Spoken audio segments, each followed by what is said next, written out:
Buenas tardes. Vamos a ver si se conectan más de sus compañeros. Si llegamos a más de 4, sería prudente iniciar la clase. De lo contrario, les preguntaría si existirá algún problema con mover su clase a las 3 de la tarde. Vamos a esperar unos 10 minutos hasta que se conecten los compañeros.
Bueno, estamos 4. Hay 4 estudiantes. Considero pertinente entonces empezar la clase. No, la semana pasada no pude impartir clase porque tuve una audiencia. Quedó el secretario de reemplazo. Él les dejó una actividad, tengo entendido. No han podido avanzar respecto a la clase de los principios. El día de hoy vamos a aprender lo que son los principios procesales de vital importancia para el manejo de la administración de justicia en el Ecuador respecto a la justicia constitucional, ¿no? Vamos a avanzar con la anterior clase e intentaremos avanzar con la clase que les impartí el día de hoy en los cursos de la mañana para poder igualarnos, ¿no? Empezaremos entonces. Voy a solicitar a cada uno de ustedes que revisen, por favor, el artículo 4 de la Ley Orgánica de Garantías Jurisdiccionales y Control Constitucional, en donde se establecen los principios que vamos a estudiar el día de hoy. En primer lugar, tenemos el debido proceso. El debido proceso es una institución instrumental en virtud de la cual debe asegurarse a cada una de las personas que intervienen en un proceso oportunidad razonable de ser oídas por un tribunal que obviamente se basa en dos principios importantes, como es el principio de independencia y el principio de imparcialidad, ¿no? ¿Alguno de ustedes me puede manifestar cuál es la diferencia entre principio de independencia e imparcialidad respecto al deber que tengo entendido que ya realizaron? Recordando que esta es una clase didáctica y las personas que no participen perderán el punto respecto a incentivo para el examen final. Por favor, escucho a Camila Barragán. Me ayuda. ¿Cuál es la diferencia entre principio de independencia y principio de imparcialidad? Buenas tardes, Camila.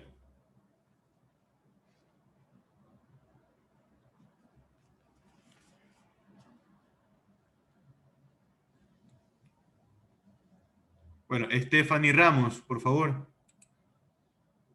Me ayuda con la diferencia. Principio de independencia y principio de imparcialidad.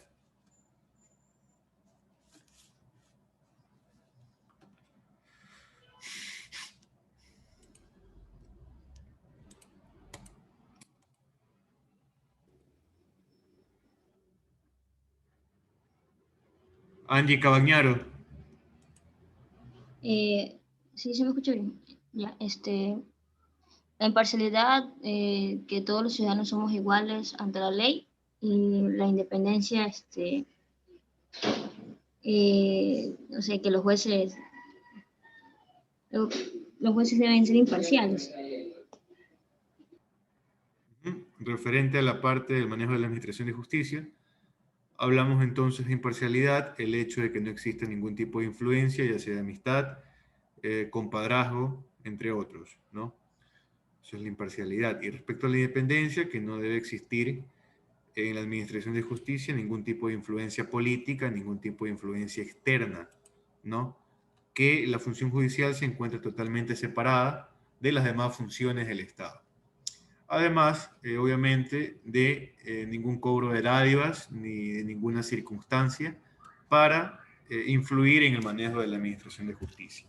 Ahora, entendemos también que dentro del principio de debido proceso se encuentra el subprincipio de contradicción, que se constituye como el principio de contradicción, es decir, pronunciarse acerca de pretensiones y manifestaciones en la parte contraria. Respecto, por ejemplo, a impugnar lo que son pruebas ilícitas, respecto a diversas circunstancias, ¿no? Que ayudarán, por supuesto, este principio ayuda, por supuesto, a realizar una defensa técnica de calidad. Ahora, para Jorge Zavala Vaquerizo, un jurisconsulto ecuatoriano, el debido proceso es la potestad que tiene el ciudadano, el derecho que tiene el ciudadano a iniciar el desarrollo y a la conclusión de un proceso en donde se respeten todas las normas garantizadoras existentes. El debido proceso se encuentra establecido en el artículo 76 de nuestra Constitución de la República del Ecuador y asimismo en el artículo 77 referente al debido proceso penal, ¿no? Al momento de tramitar lo que son procesos penales, ¿no? Tomamos en cuenta las reglas establecidas en el artículo 76 y muy aparte las especificaciones establecidas en el 77. Concatenamos ambos artículos. Ahora, dentro del debido proceso también se encuentran otros derechos importantes como la tutela judicial efectiva y el derecho a la acción. El segundo principio del artículo 4 de la ley orgánica es la aplicación directa de la Constitución. Es decir, al ser el Ecuador un Estado garantista y al tener a la Constitución en la cúspide de la pirámide de Kelsen, no existirán peros a su aplicación por parte de funcionarios públicos y judiciales. Esta aplicación directa también se aplicará respecto a tratados internacionales, ¿no? Cuando ofrezcan más derechos o cuando apliquen más derechos de los especificados en la Constitución de la República del Ecuador. Como tercer principio se encuentra el principio de la gratuidad de la justicia constitucional, mediante el cual el Estado debe asegurar a todas las personas, sin importar su nivel social o recursos económicos, para que las mismas puedan acceder por medio del derecho a la acción a la justicia, sin ningún tipo de cobro de dádivas ni de favores, ¿no? Asimismo, la asignación de un defensor público en el caso de que así lo requieran y en el caso de que no tengan los medios económicos para un defensor privado, ¿no? Asimismo, vale la pena recalcar que si los funcionarios públicos, funcionarios judiciales, solicitan en cualquier momento cualquier tipo de dádiva, estarían recayendo dentro del tipo penal de concusión establecido en el artículo 281 del COIP vigente, ¿no? Tendrán ese medio para poder denunciarlo las personas que sean víctimas de este tipo de circunstancias. Ahora, seguimos por favor con el inicio por demanda de parte, el principio de inicio por demanda de parte, el cual significa que el juez no puede iniciar un proceso de oficio, ¿no? No puede tener en cuenta hechos ni medios de pruebas que no hayan sido especificados por las partes. El juez no puede condenar a más de lo que ha sido solicitado por las partes en la demanda, a excepción, lógicamente, de que exista cualquier tipo de prueba nueva en lo posterior, acorde a lo que establece el artículo 166 de nuestro Código Orgánico General de Proceso. El principio citado, es decir, el inicio por demanda de parte, tiene una estrecha relación con el principio de dispositivo y el principio de aportación de parte, ya que en ambos se confía a las partes procesales para que estos estimulen el proceso, estimulen a los órganos jurisdiccionales pertinentes mediante la comprobación de hechos y pruebas presentados mediante escritos, ¿no? Otro principio importante es el impulso de oficio. ¿Qué nos referimos con impulso de oficio? El cual es un deber netamente constitucional del juez, ya que éste debe impulsar la causa tal cual lo determina el jurisconsulto Ricardo Vaca. ¿Qué determina este jurisconsulto? Este desarrollo implica una progresión del imperfecto de la mejor manera posible. Si hablamos de imperfecto, entendemos entonces que las partes muchas veces manifiestan lo que son imperfecciones, refiriéndose a fallos, a normas que invocan normas legales erróneas o no pertinentes para determinado proceso. El juez toma estas imperfecciones y las convierte en perfectas para poder avanzar con el proceso. En palabras simples, cuando alguien ejerce el derecho a la acción e interponga una demanda, el juez, a pesar de que el principio dispositivo no sea ejercido de manera idónea por las partes, proseguirá con el proceso hasta llegar a la parte de la audiencia. Lo hará de oficio, es decir, sin necesidad de impulso por parte, valga la redundancia, por parte de las partes procesales. Ahora tenemos el sexto principio referente a la dirección del proceso. ¿A qué nos referimos con dirección del proceso? El juez puede intervenir, solicitar aclaraciones, etc. Todo esto acorde al principio anterior que acabamos de revisar. Esta dirección del proceso se llenará de acciones que conduzcan a resolver la litis, comparando el proceso como un campo nublado. El juez, al recibir el proceso, tiene un campo nublado y durante el mismo buscará aclaraciones para buscar aquella luz o aquel faro de luz, ¿no?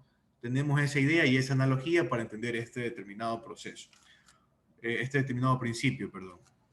Ahora, como séptimo principio tenemos el de formalidad condicionada, mediante el cual el juez adecuará formalidades teniendo en cuenta que el objetivo de los procedimientos es la efectividad de los derechos reconocidos en nuestra Constitución de la República del Ecuador. Este principio doctrinario se encuentra implícito en el artículo 169 de nuestra Constitución, en su última aseveración que determina: no se sacrificará la justicia por la sola omisión de formalidades. Esta última aseveración define a cabalidad lo que es el principio de formalidad condicionada. En caso de que no se aplique esta disposición constitucional, la parte afectada obviamente podrá recusar al juez, tal cual lo establece el artículo 22 hasta el 29 de nuestro Código Orgánico General de Procesos. Ahora, como octavo principio tenemos el de doble instancia. ¿Qué significa el principio de doble instancia? Este principio tiene estrecha relación con el principio de impugnación. La impugnación, según Cabanelas, es el acto de combatir, contradecir o refutar una acción judicial, cualquiera que sea su índole, ya sea, puede ser la presentación de una prueba testimonial, la presentación de una prueba documental, pericial, o en este caso, en el principio de doble instancia, lo que es una sentencia ejecutoriada. Este principio funge como una revisión del acto procesal impugnado, en este caso la sentencia, por un órgano jurisdiccional que es superior. Recordando que en el Ecuador existen lo que es la Corte Provincial y lo que es los jueces de primer nivel, ¿no? A fin de buscar una revocación o una renovación de la decisión tomada por la anterior instancia, creando de esta manera una desconcentración en el manejo de la administración de justicia, específicamente por parte de los jueces, ¿no? revisamos entonces lo que es el noveno principio, el principio de motivación. ¿Qué es la motivación? La motivación es la exteriorización por parte del juez o tribunal de la justificación racional de determinada decisión o conclusión jurídica, ¿no? Al momento de que el juez recibe lo que son los hechos, los fundamentos de hecho, para tomar su decisión, él debe compenetrar lo que son los fundamentos de hecho con la norma, es decir, con los fundamentos de derecho. Debe justificar lo que es su decisión, ¿no? Es decir, la motivación es un juicio lógico en el que se compenetran los fundamentos de hecho y derecho, y el juez, al momento de sentenciar, debe exponer a las partes y a la sociedad las razones que haya tenido para resolver. A las partes, lógicamente, mediante correo electrónico, y a la sociedad mediante el sistema SACHE. Eso tiene estrecha relación con el principio de publicidad que veremos en lo posterior. Ahora, revisamos el décimo principio, que es el de comprensión efectiva, que también tiene estrecha relación con el principio de motivación y de publicidad. Se encuentra concatenado. ¿Qué es el principio de comprensión efectiva? Principio que le corresponde a los jueces, secretarios y ayudantes judiciales. Recordando que los ayudantes judiciales son más o menos los secretarios de los secretarios. Entonces, consiste en que la ciudadanía en general puede entender las providencias y sentencias judiciales sin ninguna clase de esfuerzo, utilizando cualquier tipo de lenguaje sencillo, ¿no? Y otorgando al lector las armas necesarias para entender la misma, refiriéndose a citar artículos, por ejemplo, citar artículos básicos que ayudan al lector a poder entender.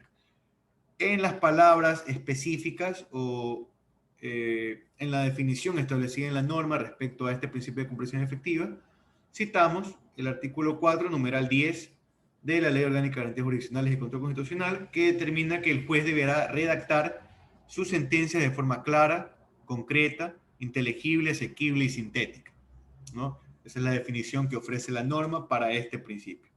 Otro principio de vital importancia es el de economía procesal. Economía procesal significa el ahorro de tiempo sin ningún tipo de dilaciones innecesarias en los procesos, buscando el alcance de la justicia en un tiempo realmente prudente. Este principio se encuentra conformado a su vez por subprincipios. Estos subprincipios son, por ejemplo, el principio de concentración, que determina que se deben dar la mayor cantidad de cuestiones debatidas en el menor número de actuaciones. También tenemos el principio de celeridad, que determina el respeto a los plazos y términos e incluso realizarlo antes del tiempo previsto establecido en la norma, ¿no? Y el principio de saneamiento, que determina que las omisiones de formalidades sean convalidadas por aquella parte que las favorezcan, o incluso si dichas formalidades no son convalidadas, se dé la opción para que las mismas sean, lógicamente, subsanadas en lo posterior. Vamos a revisar entonces el 12º principio, que es el de publicidad, que determina el principio de publicidad. Se afirma que la comunidad debe conocer y ser partícipe del manejo de la justicia, de juzgar el buen accionar de la misma y de denunciar en el caso de que se asume la existencia de algún tipo de irregularidad por parte de, en este caso, la función judicial. La publicidad, es decir, que el principio de publicidad tiene dos importantes vertientes o dos razones por las cuales este principio debe existir. La primera de estas es la admisión de terceros, es decir, al público, a las audiencias, para constatar, como ya lo manifesté, el correcto desenvolvimiento de la misma. Asimismo, como necesidad de las partes en la litis, para que toda actividad presencial o toda actividad procesal, perdón, pueda ser presenciada por ambas partes, aplicando asimismo lo que es el principio de inmediación, ¿no? Como el principio de igualdad y el principio de no discriminación, citando este tipo de principios. Ahora, referente a la publicidad, también es importante y netamente importante para los abogados, porque muchas veces se da lo que es el cambio de abogados. En este cambio de abogados, la persona que asume la defensa técnica posteriormente deberá revisar si le conviene o no asumirla, ¿no? Entonces, revisará lo que es el sistema SACHE para ver cómo está el proceso, que es una especie de mini expediente para poder revisar si le conviene o no conseguir, asumir la defensa técnica en este caso, ¿no? Otro principio importante es el de iura novit curia. Este ya es el último principio de los establecidos en el artículo 4 de la Ley Orgánica. Iura novit curia, frase que traducida del latín al español, significa el juez conoce el derecho. Este principio exime a las partes de especificar solemnidades básicas relacionadas a la consecución del proceso. Es decir, las partes no le podrán manifestar al juez cómo proceder el proceso, no le podrán enseñar cómo proceder el proceso porque el juez ya conoce estas circunstancias. Únicamente las partes deberán anexar lo que son fundamentos de hecho y de derecho que ellos supongan que le corresponden, ¿no? Supongan que le favorecen. Ahora, vale la pena recalcar que los abogados asimismo pueden utilizar cualquier tipo de fuente del derecho procesal, fuente del derecho, ya sea formal, como ley, costumbre, jurisprudencia, doctrina, principios generales del derecho, entre otros, teniendo la plena seguridad o teniendo la plena presunción de que el juez conoce sobre el tema. Entonces, la mejor parte de este principio vendría a ser que mantienen una constante actualización a los jueces, ¿no? Actualización de conocimientos por parte de los administradores de justicia, en este caso los servidores públicos judiciales, también de los secretarios y los ayudantes judiciales. Esa fue la clase que revisamos, es la materia, perdón, que nos correspondía en la anterior clase. Por cuestiones ajenas a mi voluntad, no pude ofrecerles esa clase, sin embargo, hoy hicimos una revisión más que rápida de toda esa hora anterior que les debía, ¿no? Ahora, veremos la clase de hoy. Ustedes realizaron lo que era un deber de garantismo penal. Quisiera, por favor, que me den distintos pensamientos acerca de este deber. ¿Qué me pueden manifestar acerca del mismo? Por favor, la señorita Mónica Velasco. La escucho, por favor. ¿Qué es el garantismo penal para usted?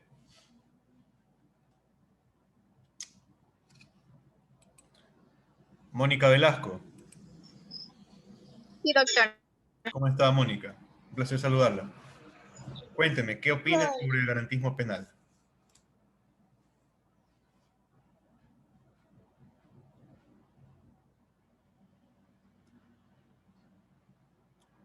La escucho, Mónica.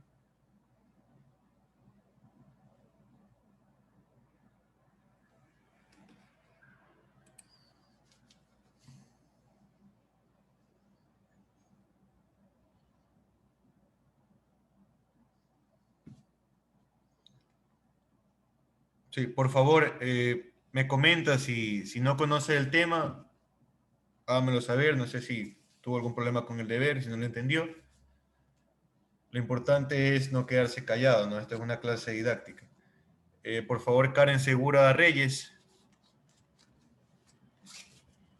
¿Me ayuda, por favor? ¿Qué es el garantismo penal para usted?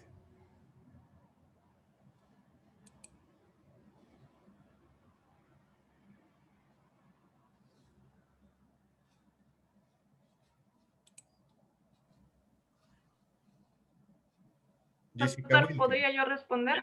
Sí, por supuesto, Muy Jessica. buenas tardes, doctor. Gracias. ¿Cómo está? Buenas tardes. Bien, en el anterior deber que nos habían mandado, pues nos mandaron a investigar qué es el garantismo penal. Pues bien, cabe mencionar que el padre del garantismo penal es Luigi Ferrejoli.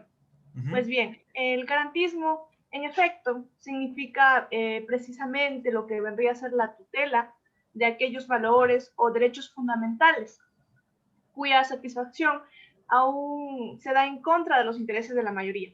Es el fin justificador del derecho penal.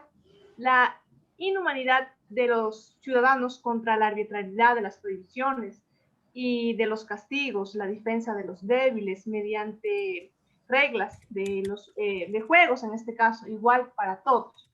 La dignidad de la persona, del imputado y por consiguiente la garantía de su libertad mediante el respeto también de su verdad.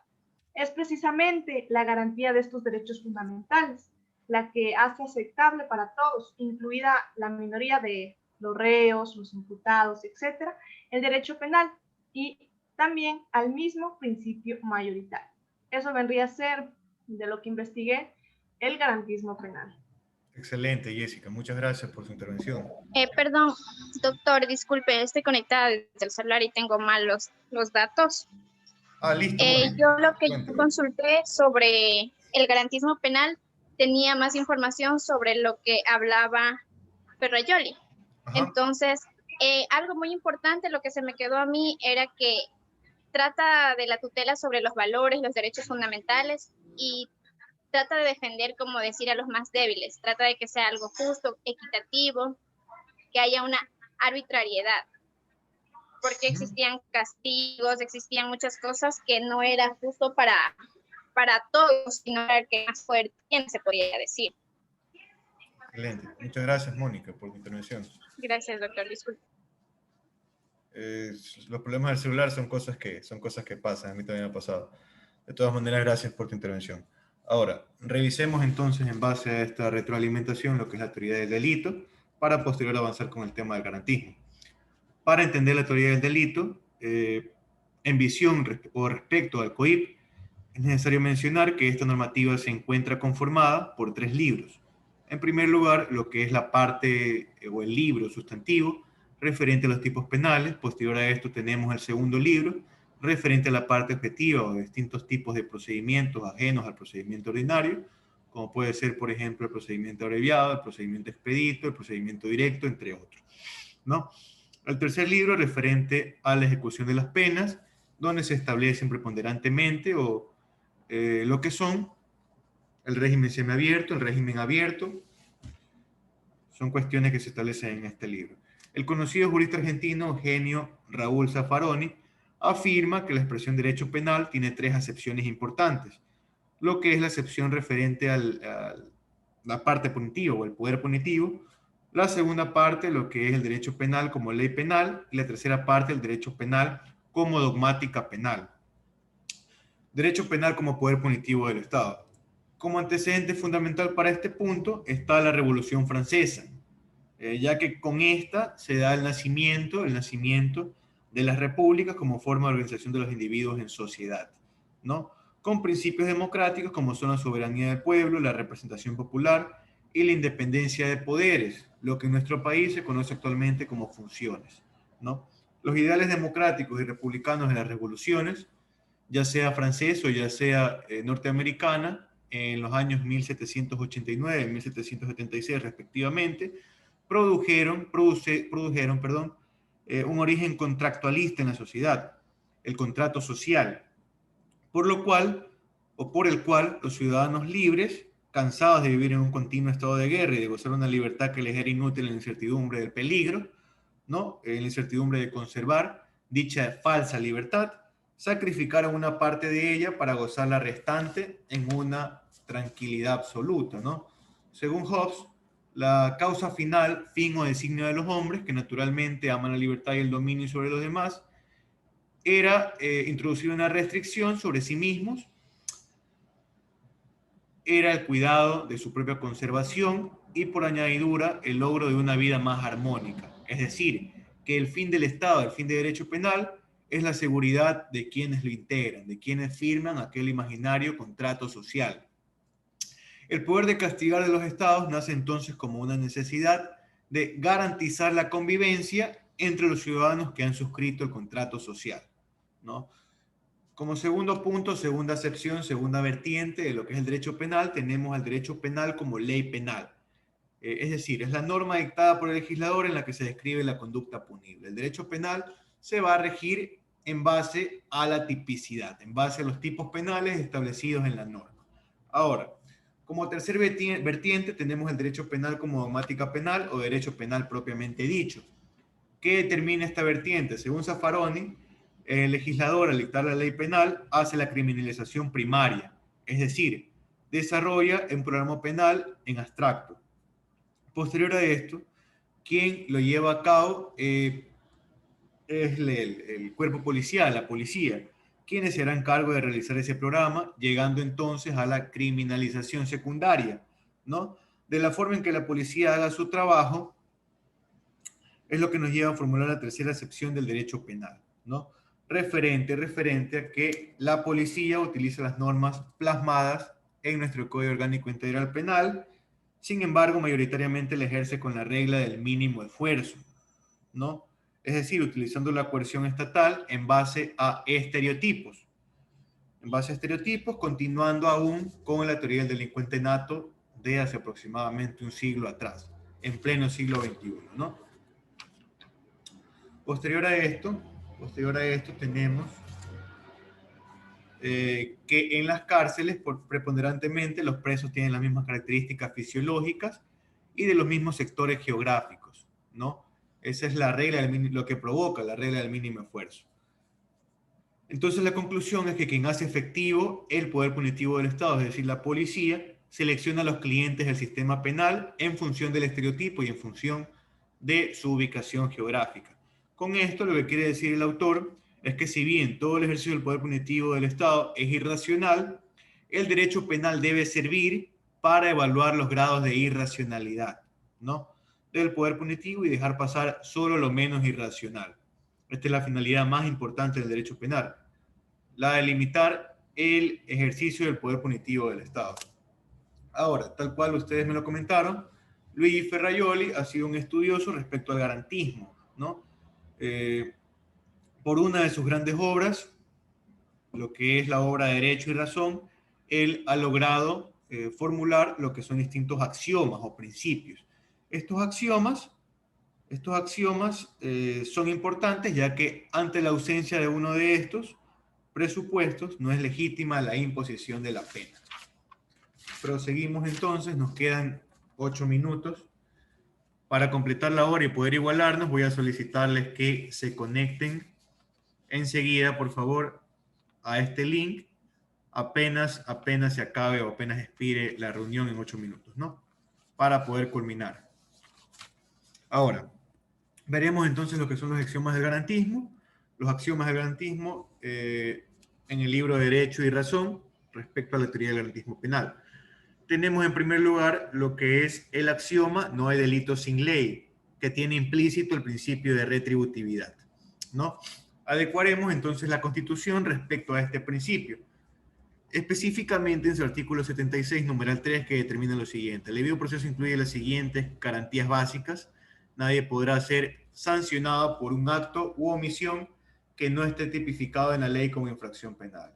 Entonces, la acción o el acto que cometa una persona debe ser retributivo a lo establecido o lo tipificado en la norma penal.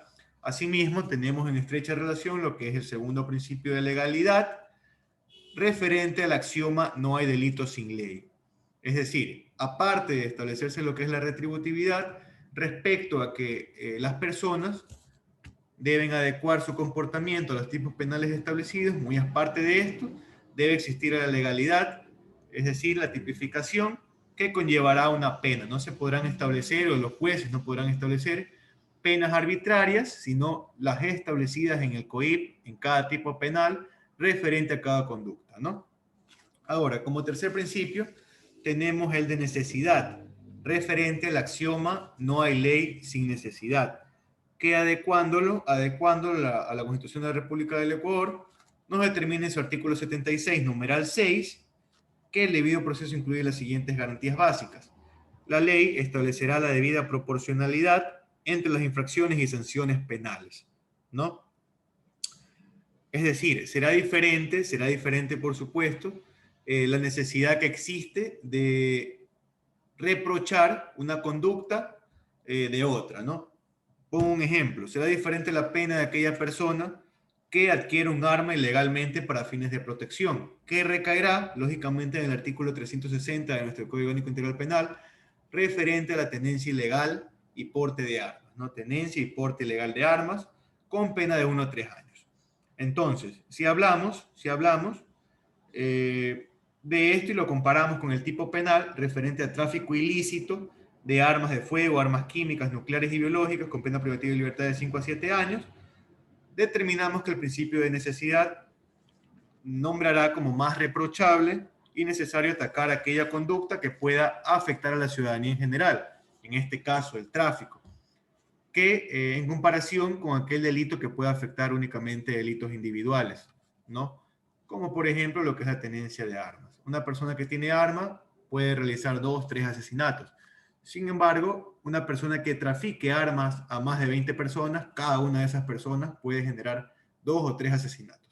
Entonces se multiplica se multiplica y por consiguiente es mucho más necesario arreglar aquel tráfico ilícito de armas, ¿no?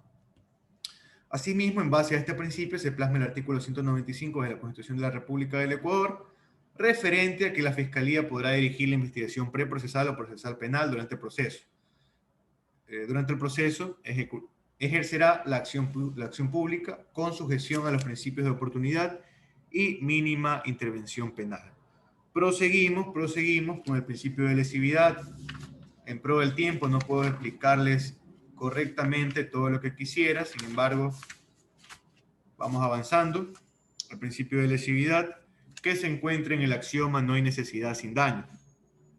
Aquí se cita el artículo 66, numeral 5, referente a que se reconoce y garantizará a las personas el derecho al libre desarrollo de personalidad sin más limitaciones que los derechos establecidos para los demás. Es decir, el garantismo penal se basa en el hecho de que si una persona únicamente maquinea con realizar un daño o una vulneración a un bien jurídico ajeno, más no lo exterioriza y no existe una acción o un acto, no será necesaria la aplicación de la ley penal ni la coacción de la norma.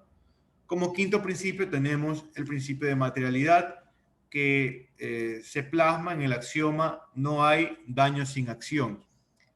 Tenemos una análoga explicación respecto al principio de teoría de lesividad, manifestando de que si no hay daño, lógicamente no se puede aplicar la normativa penal, la coacción de la normativa penal. Como sexto principio tenemos el principio de culpabilidad, que se encuentra implícito en el axioma no hay acción sin culpa. No hay acción sin culpa o adecuado a nuestra legislación, y para evitar confusiones podemos determinar no hay acción sin culpabilidad. Según el artículo 34 del Código Orgánico Integral Penal, entendemos a la culpabilidad con la siguiente definición. Para que una persona sea considerada responsable penalmente, deberá ser imputable y actuar con conocimiento de la antijuridicidad de su conducta, ¿no? Al momento de decir imputable, se refiere al hecho de que una persona se le pueda asignar el cometimiento de un delito y que esta persona haya exteriorizado su psiquis al cometimiento del mismo. Referimos entonces o entendemos que la imputabilidad es la capacidad de querer, es decir, estar en condiciones de aceptar o realizar algo voluntariamente utilizando un ejercicio mental, y entender, tener la capacidad mental y la edad biológica para desplegar esa decisión. Por consiguiente, se considerarán inimputables a aquellas personas que sufran de un trastorno mental que no les permite tomar aquella decisión mental, ¿no? Lógicamente, dicho trastorno mental debe estar justificado por un peritaje realmente o verificado realmente, ¿no? Al igual que en los casos de embriaguez o intoxicación inducida, es decir, por ejemplo, que alguien va a una fiesta y alguien inserta cualquier tipo de sustancias extrañas en el vaso de otra persona. Entonces, esa es una intoxicación inducida. En cuanto al conocimiento de la antijuridicidad de su conducta, bueno, vamos a conectarnos de nuevo al mismo link, por favor, para completar los últimos 10 minutos, ya para igualarnos en clase. Al mismo link nos conectamos enseguida, por favor, ¿ya? Ya, doctor. Listo, está bien.